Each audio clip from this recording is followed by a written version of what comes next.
Selling a house and understanding the upfront costs can be confusing. How much is excise tax? What are realtor commissions? In this video, we're going to go over the 6 main costs associated with selling a house, as well as 3 possible upfront costs.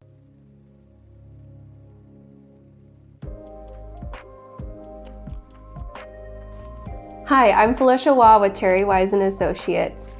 I'm here to bring you relevant, educational material about the home purchasing process. The first cost we're going to go over is property taxes. This is going to be specific to your property, how large it is, and what type of tax bracket you're falling into, as well as the time of year, whether you just recently paid in October or April. Now, if you haven't been paying your property taxes, there could also be some past due fees associated with bringing them current in order to sell the property.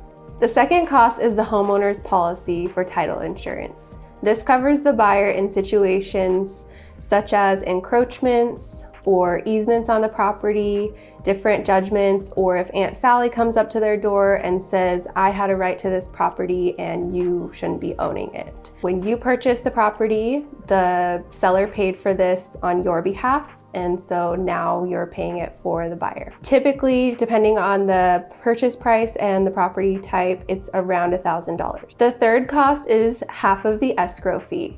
Escrow handles the facilitation of the transaction, the signing of the documents, recording, and handling the transfer of funds. Typically, half of the escrow fee is again going to be around $1,000, but if you have a really high purchase price or some type of specialized property, it could be different.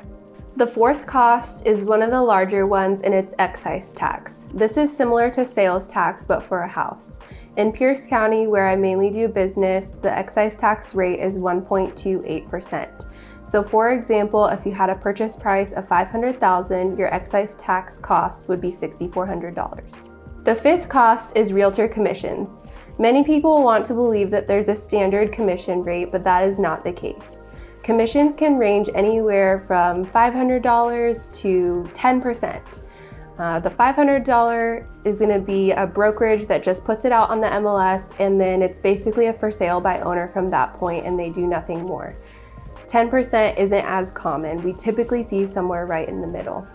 The realtor commissions are going to be paid, again, by the seller at closing, and they're going to be split between the buyer's agent and the listing agent. And so, for example, if you had a purchase price of $500,000 and a commission rate of 6%, 3 to each agent, you'd be paying a commission of $30,000. This may seem like a lot of money, but when you consider the amount of time that your agent is putting into the sale, as well as their marketing dollars, putting up signs and taking photos of your property and such, it goes a long way. The sixth cost is prorated utilities.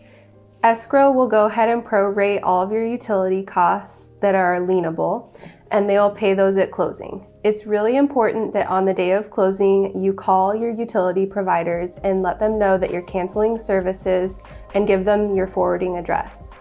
Don't be surprised if weeks after closing you receive bills, and possibly even months after you receive reimbursement checks. Another reason it's so important to give them your forwarding address. Remember that this is not an exhaustive list of your different closing costs, and it's going to depend on your market, your property, and your situation.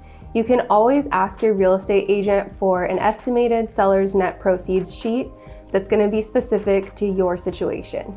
The first possible upfront cost is going to be staging. This can range anywhere from $800 to $5,000 depending on the size of your home and the extent that you want it to be staged. Now, the stager is going to bring in furniture, and they're going to most likely include in their fee 30 days of rent.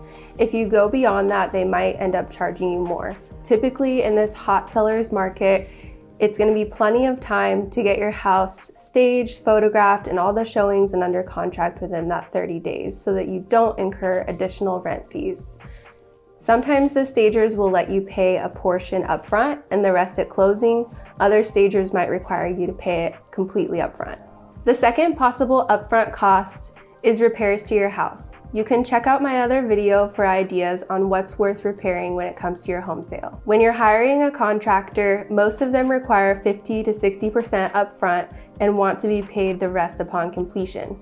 Sometimes you can find contractors that will do what's called an escrow holdback to be paid out of net proceeds.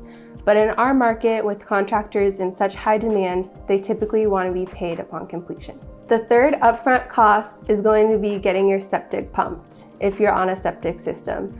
This cost is going to depend on how big your septic system is, what type it is, and how recently it's been pumped, and also if there's any repairs that need to be made. You can check out my other video all about septic pumping and the process that goes into that. Typically, as long as there's no repairs that need to be made, this cost can be around $1,000. One other possible cost that we didn't cover is the buyer's closing costs.